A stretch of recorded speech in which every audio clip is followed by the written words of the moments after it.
നിയമസഭ മാധ്യമ അവാർഡ് 2023 പുരസ്കാര വിതരണം ആരംഭിക്കുന്നു. മലയാള ഭാഷയുടെയും സംസ്കാരത്തിൻ്റെയും ഉന്നമനം, പൊതുസമൂഹത്തിൻ്റെ ക്ഷേമം ഉറപ്പുവരുത്തുക തുടങ്ങിയവയ്ക്കായി കേരള നിയമസഭ ഏർപ്പെടുത്തിയിട്ടുള്ളതാണ് നിയമസഭ മാധ്യമ അവാർഡ്. 2023 ജേതാക്കൾക്കുള്ള അവാർഡ് വിതരണം ആരംഭിക്കുന്നു. 50,000 രൂപയും പ്രശസ്തി പത്രവും ശില്പവും അടങ്ങുന്നതാണ് അവാർഡ്.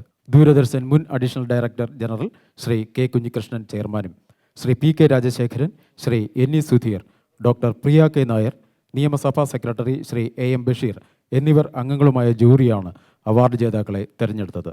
ജേതാക്കളെ ക്ഷണിക്കുന്ന ക്രമത്തിൽ അവാർഡ് ഏറ്റുവാങ്ങണം എന്ന് വിനയപുരസരം അറിയിക്കുന്നു. അവാർഡ് വിതരണത്തിനായി ബഹുമാനപ്പെട്ട സ്പീക്കറെ ആദരപൂർവ്വം ക്ഷണിക്കുന്നു. ആദ്യമായി അച്ചടി വിഭാഗത്തിലെ അവാർഡുകളാണ്. ആദ്യത്തേത് ആർ ശങ്കരൻ നാരായണൻ തമ്പി നിയമസഭ മാധ്യമ അവാർഡ്.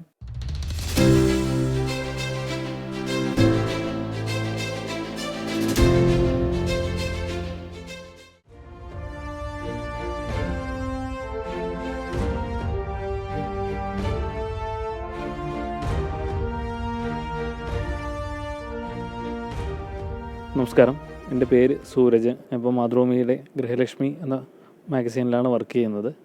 ഇക്കൊല്ലത്തെ നിയമസഭ മാധ്യമ അവാർഡിൽ മികച്ച ഫീച്ചറിനുള്ള പുരസ്കാരമാണ് എനിക്ക് ലഭിച്ചത്. ഇങ്ങനെയൊരു കാലത്ത് കേരളത്തിനെ പോലുള്ള ഒരു ജനാധിപത്യത്തെ വളരെ വലിയ രീതിയിൽ ബഹുമാനിക്കുന്ന ഒരു സഭയുടെ അവാർഡ് തേടിയെത്തുക എന്നത് വലിയൊരു കാര്യമായിട്ടാണ് ഞാൻ കാണുന്നത്. തെയ്യത്തിനെ കുറിച്ചിട്ടുള്ള തെയ്യം കലാകാരന്മാരുടെ ജീവിതത്തെയാണ് ഞാൻ അവരോടുള്ള സംസാരത്തിൽ കൂടുതൽ അറിഞ്ഞത്. ചെറുപ്രായത്തിൽ തന്നെ ഈ ഒരു കലയിലേക്ക് വരികയും അതുപോലെ തന്നെ ആ കലയുടെ ഭാഗമായിട്ട് ചെറുപ്പം മുതൽ തന്നെ ഓരോ കാലഘട്ടത്തിലും വിവിധ തരത്തിലുള്ള തെയ്യക്കോലങ്ങൾ, ഓരോ തെയ്യക്കോലത്തിനും ഓരോ തരത്തിലുള്ള ആചാരങ്ങളുണ്ട്. നമ്മൾ ടി വിയിലും അല്ല ഫോട്ടോകളിലും മറ്റും കാണുന്നത് പോലെ തീയിൽ ഓടുകയും അതുപോലെ തന്നെ മറ്റ് പലവിധ സാഹസികങ്ങൾ കാട്ടുകയും ചെയ്യുന്ന തെയ്യങ്ങളുണ്ട്. അവയുടെ വർണ്ണം പൊലിമ കാണുന്നതിനപ്പുറം അവരുടെ ജീവിതത്തിലേക്ക് പലപ്പോഴും നമ്മളാരും തിരിഞ്ഞു നോക്കാറില്ല. അത്തരം സാഹസ്യങ്ങൾ കാണിക്കുന്ന ഈ കലാകാരന്മാർ വളരെ ചെറിയ പ്രായത്തിൽ തന്നെ 40 വയസ്സോ 50 വയസ്സോ ആകുമ്പോൾ തന്നെ അവരുടെ ശരീരത്തിൽ ശാരീരികമായി വളരെ പ്രശ്നങ്ങൾ വരികയും ചിലർക്ക് അവരുടെ കാലോ അതുപോലെ തന്നെ കയ്യോ അതുപോലെ തന്നെ മറ്റ് പല ശാരീരിക പ്രശ്നങ്ങൾ ഉണ്ടാകുകയും ചെയ്യും. അതുതന്നെ പലരും ചെറിയ പ്രായത്തിൽ തന്നെ മരണത്തിന് കീഴടങ്ങുന്ന ഒരു സ്ഥിതിയുണ്ട്. അതൊക്കെയാണ് ഈ ഫീച്ചറിൻ്റെ ഭാഗമായിട്ട് അവരോട് സംസാരിക്കുമ്പോൾ ഇതിനെക്കുറിച്ചൊക്കെ കൂടുതൽ അറിയാൻ നമുക്ക് സാധിച്ചു. നമ്മുടെ ഒരു കല എന്നതിനപ്പുറം അവരുടെ ജീവിതം എങ്ങനെയാണ് ഇതിനു വേണ്ടി ഹോമിക്കുന്നത് എന്ന് കൃത്യമായി അറിയാൻ ഈ ഫീച്ചറിലൂടെ സാധിച്ചു. അത് ഈ ഫീച്ചറിലൂടെ പുറത്ത് കൊണ്ടുവരാനും സാധിച്ചു എന്നതിൽ സന്തോഷമുണ്ട്.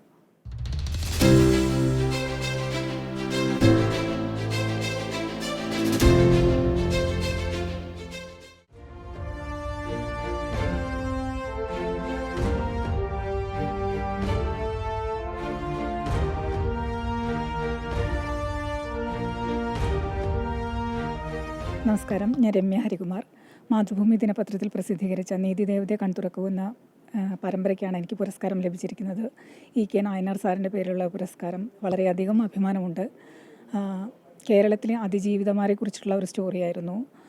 അതിജീവിതമാർക്ക് വേണ്ടിയിട്ടുള്ള എന്ന് വെച്ചാൽ നമ്മുടെ കോടതികൾ അതിജീവിത സൗഹാർദ്ദമാകണ്ടേ എന്നത് സംബന്ധിച്ചിട്ടുള്ള വിഷയം ചർച്ച ചെയ്യുന്ന പരമ്പരയ്ക്കാണ് പുരസ്കാരം ലഭിച്ചതെന്നുള്ളതാണ് എൻ്റെ ഏറ്റവും വലിയ ചാരിതാർത്ഥ്യം. അതിജീവിതരെ കുറിച്ചിട്ടുള്ള ഒരു സ്റ്റോറി ആയിരുന്നല്ലോ. അവരുടെ നീതിക്ക് വേണ്ടിയിട്ട് ശബ്ദമുയർത്തിയ ഒരു പരമ്പരയായിരുന്നു. അതുകൊണ്ട് തന്നെ ഒരുപാട് അതിജീവിതമാരെ നേരിട്ട് കാണാനും അവരുടെ അടുത്ത് സംസാരിക്കാനും കഴിഞ്ഞിരുന്നു. ഒരുപക്ഷെ ഒരു ക്രൂരതയാണെന്ന് പോലും എനിക്ക് പോലും തോന്നിയിട്ടുണ്ട്. കാരണം അവർ മറന്നുപോയ പല കാര്യങ്ങളും ഞാൻ വീണ്ടും വീണ്ടും ആവർത്തിച്ച് ചോദിക്കേണ്ടി വന്നിട്ടുണ്ട്. അവർ ആ ഒരു വിചാരണയിൽ നേരിടേണ്ടി വരുന്ന പ്രശ്നങ്ങളെക്കുറിച്ച് ചർച്ച ചെയ്യാൻ എനിക്ക് പോലും അത് വീണ്ടും പറയിപ്പിക്കേണ്ടി വന്നു എന്നുള്ളതാണ് ഒരു വല്ലാത്ത ബുദ്ധിമുട്ട്. പലപ്പോഴും പറയുന്നത് അതിശയോക്തിയായിട്ട് ചിലപ്പോൾ തോന്നിയേക്കാം, പക്ഷേ അവരുടെ ഒപ്പം ഞാനും കരഞ്ഞു പോയിട്ടുണ്ട്. അവർ പലരും തുടക്കത്തിൽ വളരെ നിസ്സംഗരായിട്ടായിരുന്നു പറഞ്ഞു തുടങ്ങിയതെങ്കിലും പറഞ്ഞു കഴിയുമ്പോഴേക്കും അവരുടെ ലൈഫിലെ ഏറ്റവും വലിയ ഒരു കറുത്ത ഏടെന്ന് തന്നെ പറയുന്നതാണല്ലോ. അത് ഞാൻ വീണ്ടും പറയുമ്പോൾ അവരെൻ്റെ അടുത്തും മനസ്സ് തുറന്ന് സംസാരിച്ചിട്ടുണ്ട്. അത് പലപ്പോഴും വികാര വിസ്ഫോടനങ്ങളായിട്ടുണ്ട്, കരഞ്ഞു പോയിട്ടുണ്ട്, ഒപ്പം ഞാനും കരഞ്ഞു പോയിട്ടുണ്ട്. അങ്ങനെയുള്ള ഒരു വളരെ പേഴ്സണലൈസ്ഡ് ആയിട്ടുള്ള ഒരു എന്താ പറയുക എക്സ്പീരിയൻസ് കൂടിയായിരുന്നു ഈ ഒരു പരമ്പര.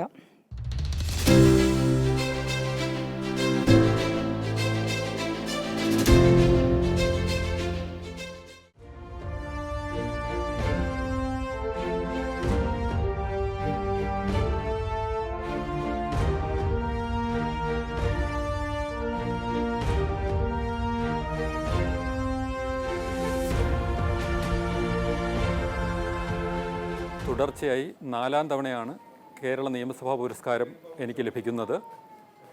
ആർ ശങ്കരനാരായണൻ തമ്പി പുരസ്കാരവും ജി കാർത്തികേയൻ പുരസ്കാരവും ലഭിച്ചിട്ടുണ്ട്. ഇത്തവണ വീണ്ടും ജി കാർത്തികേയൻ പുരസ്കാരമാണ് ലഭിച്ചത്. ജി കാർത്തികേയൻ പുരസ്കാരം നിയമസഭാ നടപടിക്രമങ്ങളെക്കുറിച്ചുള്ള റിപ്പോർട്ടുകൾക്കാണ് ലഭിച്ചത്.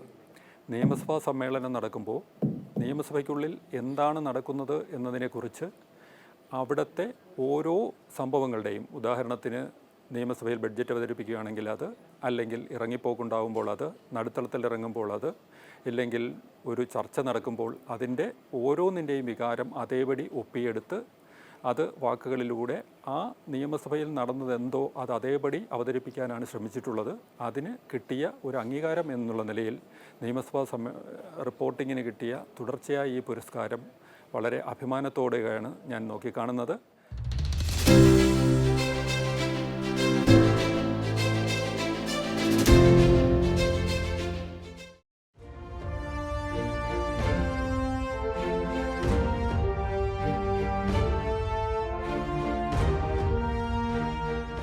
നമസ്കാരം, ഞാൻ അഖില നന്ദകുമാർ, ഏഷ്യാനെറ്റ് ന്യൂസിൻ്റെ കൊച്ചിയിലെ റിപ്പോർട്ടറാണ്. 10 വർഷമായി ഏഷ്യാനെറ്റ് ന്യൂസിൽ ദൃശ്യമാധ്യമ രംഗത്ത് ജോലിയെടുക്കുന്നു. നിയമസഭയുടെ ഈ അവാർഡ് കിട്ടിയതിൽ വലിയ സന്തോഷമുണ്ട്, അഭിമാനമുണ്ട്. വ്യക്തിപരമായി പ്രൊഫഷണൽ ജീവിതത്തിലും വലിയ പ്രതിസന്ധികളിലൂടെയും അടിസ്ഥാനമില്ലാത്ത പല ആരോപണങ്ങളും ഒക്കെ കേട്ടൊരു സമയത്താണ് ഈ അവാർഡ് തേടിയെത്തുന്നത്. അതിൽ നിന്നെല്ലാം മുക്തമായി വീണ്ടും കൂടുതൽ ഊർജ്ജത്തോടെ മുന്നോട്ട് ജോലിയെടുക്കുന്നൊരു സമയം കൂടിയാണ്. അപ്പോൾ ഈ അവാർഡ് നൽകുന്ന ഊർജ്ജം വളരെ വലുതാണ്. 2022 ഏഷ്യാനെറ്റ് ന്യൂസിൽ സംപ്രേഷണം ചെയ്ത ഇതുവഴി അത്രേ ഓണം വന്നത് എന്നൊരു പ്രത്യേക പരിപാടിക്കാണ് എനിക്ക് സി അച്യുതമേനോൻ അവാർഡ് ലഭ്യമായിരിക്കുന്നത്. ആ അവാർഡ് വളരെ മനസ്സിനോട് ചേർന്ന് നിൽക്കുന്ന ഒരു അവാർഡാണ്, പ്രത്യേകിച്ച് ഈ പരിപാടിക്ക് കൂടിയാകുമ്പോൾ. ആ സമയത്തൊരു ഓണക്കാലമായിരുന്നു. നമ്മുടെ നാട്ടിൽ, കേരളത്തിൽ എന്താണ് ഓണക്കാലത്ത് സംഭവിക്കുന്നത്, പഴയ ഓണവും പുതിയ ഓണവും എങ്ങനെ, അത് എല്ലാ ജില്ലകളിലും പോയി, പ്രധാനമായും പാലക്കാടും കുട്ടനാടും പോയി അത് ദൃശ്യങ്ങൾ ശേഖരിച്ച് വാർത്തയായി ചെയ്യണമെന്നൊരു ആഗ്രഹമായിരുന്നു. പക്ഷേ ആ സമയത്ത് കൊയ്ത്ത് പോലും നടക്കുന്നില്ല. അപ്പോഴാണ് ഈ കാലം തെറ്റി നമ്മുടെ നാട്ടിൽ ഈ കൊയ്ത്തും വിതയും എല്ലാം തന്നെ ഒരു കാലാവസ്ഥയുടെ വലിയ മാറ്റങ്ങൾ നമ്മുടെ നേരിട്ട് അനുഭവിക്കുന്ന ഒരു അവസ്ഥയിൽ പല കാര്യങ്ങളും എനിക്ക് ബോധ്യപ്പെട്ടത്. അപ്പോൾ പലരോടും സംസാരിക്കുമ്പോൾ അവർ 20-30 വർഷങ്ങൾക്ക് മുമ്പ് കണ്ട ഓണമോ നമ്മുടെ പ്രകൃതിയോ അല്ല. അങ്ങനെയാണ് കൊച്ചിയിൽ മാത്രം, ഞാനിപ്പോൾ ജോലിയെടുക്കുന്ന കൊച്ചി നഗരത്തിൽ എങ്ങനെയാണ് ഓണം മാറിയെന്ന് വളരെ ഒരു സിമ്പിൾ തോട്ടിലേക്ക് പോയത്. പക്ഷേ അത് ഒട്ടും എളുപ്പമായിരുന്നില്ല. ദൃശ്യങ്ങൾ 30-40 വർഷങ്ങൾക്ക് മുൻപത്തെ ദൃശ്യങ്ങൾ വേണം, ഇപ്പോൾ അതുമായി ബന്ധിപ്പിക്കുന്ന ആൾക്കാരെ കണ്ടുകിട്ടണം. അങ്ങനെയാണ് ആ ഒരു അന്വേഷണം ഞാൻ കമ്മട്ടിപ്പാടത്തേക്ക് ആദ്യം ചെന്നെത്തിയത്. അവിടെ പലരും 40 വർഷങ്ങൾക്ക് മുൻപെല്ലാം കമ്മട്ടിപ്പാടത്ത് അവിടെ ജോലിയെടുക്കുന്നവർ, കൊയ്തവരെല്ലാം ഇപ്പോഴും അവിടെയുണ്ട്. അവരുടെ അനുഭവങ്ങൾ കേട്ടപ്പോഴാണ് എന്തായാലും ഈ ഒരു പരിപാടി, ദൃശ്യത്തിൻ്റെ പരമാവധി പരിമിതികളുണ്ട്, പക്ഷേ എങ്കിൽ പോലും അത് ചെയ്തെടുക്കണമെന്നൊരു ആഗ്രഹം വന്നത്. അങ്ങനെ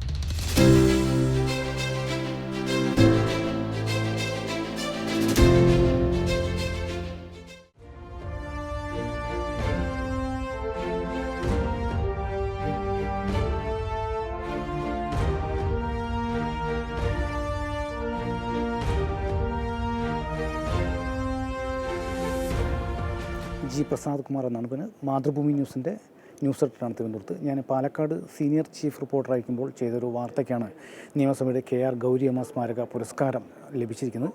വെളിച്ചെണ്ണയിലെ വിഷപ്പുക എന്നാണ് ആ വാർത്താ പരമ്പരയുടെ പേര് നൽകിയിരിക്കുന്നത്. കാരണം കേരളത്തിലേക്ക് ധാരാളം വെളിച്ചെണ്ണ, വില കുറഞ്ഞ വെളിച്ചെണ്ണ തമിഴ്നാട്ടിൽ നിന്ന് വരുന്നുണ്ട്. പ്രത്യേകിച്ചും കാങ്കയം എന്നുള്ള സ്ഥലത്തു നിന്നാണ് വെളിച്ചെണ്ണ കൂടുതലായി വരുന്നത്. അപ്പോൾ എന്തുകൊണ്ടാണ് അവിടെ നിന്നുള്ള വെളിച്ചെണ്ണ ഇത്രയും ചീപ്പായിട്ട് കേരളത്തിലേക്ക് വരുന്നത് എന്നുള്ള ഒരു അന്വേഷണത്തിനാണ് ഞങ്ങൾ കാങ്കയത്തേക്ക് പോയത്. അവിടെ പോകുന്ന സമയത്ത് തെങ്ങില്ല, വളരെ കുറച്ച് മാത്രമേ തെങ്ങ് ആ പരിസരത്ത് കാണാൻ പറ്റുള്ളൂ. പക്ഷേ ആ കാങ്കയം എന്നുള്ള ചെറിയ നഗരത്തിൽ എത്തുമ്പോൾ അവിടെ ധാരാളം കൊപ്രക്കളങ്ങളാണ് കണ്ടത്.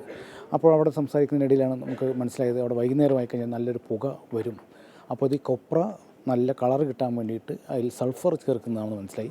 അങ്ങനെ നമ്മൾ യൂട്യൂബർമാരാണ് ആദ്യം പോയി സമീപിക്കുകയും പിന്നീട് മാധ്യമപ്രവർത്തകൻ എന്ന രീതിയിലേക്ക് പോയി ആ സൾഫർ ഉപയോഗിക്കുന്ന ദൃശ്യങ്ങൾ പകർത്തുകയും ചെയ്തു. അതാണ് ഈ നമ്മൾ ഈ കൊപ്ര കേടുവരാതിരിക്കാൻ വേണ്ടിയുള്ള ഒരു സൾഫർ ഉപയോഗിക്കുന്നതാണ് ഈ വാർത്തയുടെ ഒരു ഘടകം. മുമ്പ് നമ്മൾ വെളിച്ചെണ്ണയിൽ മായം ചേർക്കുന്നതൊക്കെ പലരും നമ്മൾ വാർത്തകൾ ദൃശ്യമാധ്യമത്തിലും ഒക്കെ ചെയ്തിട്ടുണ്ട്. പക്ഷേ ഇത് സൾഫർ ഉപയോഗിക്കുന്നത് അതിൻ്റെ ദോഷവും എല്ലാം തന്നെ പറയുന്ന ബൈറ്റുകളും ആരോഗ്യ വിദഗ്ധൻ്റെ ഇത് നമ്മളെ ആരോഗ്യത്തെ എങ്ങനെ ബാധിക്കുന്നുള്ള ഡോക്ടറുടെ ബൈറ്റ് സഹിതമാണ് ഈ വാർത്ത നൽകിയത്.